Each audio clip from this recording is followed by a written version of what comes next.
Китае профессор Абдулла Аббас, биолог татарского происхождения, был доставлен в концентрационный лагерь КПК в неизвестное время. Сообщается, что Аббас умер вскоре после освобождения из лагеря. Абдулла Аббас был иностранным членом Академии наук Татарстана, членом КПК, автором 9 книг и более 100 научных работ. Он умер вскоре после того, как покинул лагерь.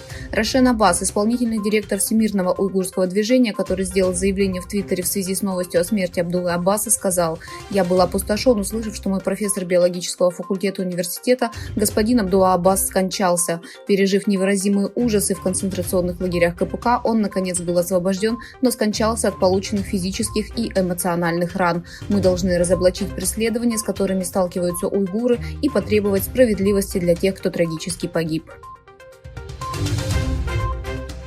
Китайские власти недавно организовали поездку в Восточный Туркестан, чтобы изменить восприятие международного сообщества, особенно японцев, и приняли первую японскую группу в Урумчи. Как сообщает китайский сайт Wangi News, с 21 по 24 июня первые туристы из Японии совершили поездку по нескольким городам, таким как Урумчи, Турфан, Корла и Кучар, в рамках поездки японских граждан в Синьцзян.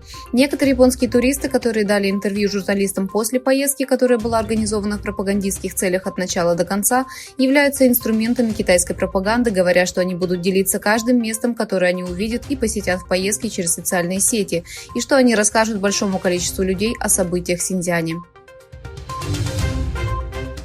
Коммунистический режим Китая пытается создать видимость китайского города в соответствии со своими собственными тезисами, уничтожая все активы исламской и турецкой культуры Кашгара, исторической древней турецкой родины. В последнее время режим КПК начал строить крупные проекты в Кашгаре под видом развития туризма наряду с культурой и превращения Кашгара в стратегический торговый центр с целью изменения или китаизации исторического и культурного наследия уйгуров.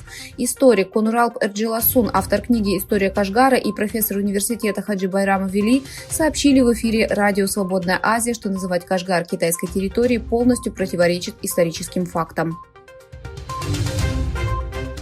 США и Нидерланды усиливают ограничения на чипы в рамках своих постоянных усилий по предотвращению использования технологий, которые они разрабатывают для укрепления вооруженных сил Китая. Голландцы планируют заблокировать некоторое оборудование от национального чемпиона АСМЛ и других компаний, в то время как США, как ожидается, пойдут еще дальше и удержат больше голландского оборудования от некоторых китайских заводов. Немецкий автопроизводитель Mercedes-Benz объявил о планах больше инвестировать в Китай, тем самым способствуя китайско-германскому сотрудничеству компании. Mercedes-Benz заявил, что продолжит придерживаться своей деловой активности в Китае и планирует активно способствовать росту автомобильной промышленности Китая. Кроме того, компания стремится продвигать свою научно-исследовательскую деятельность в Китае и увеличивать количество местной команды.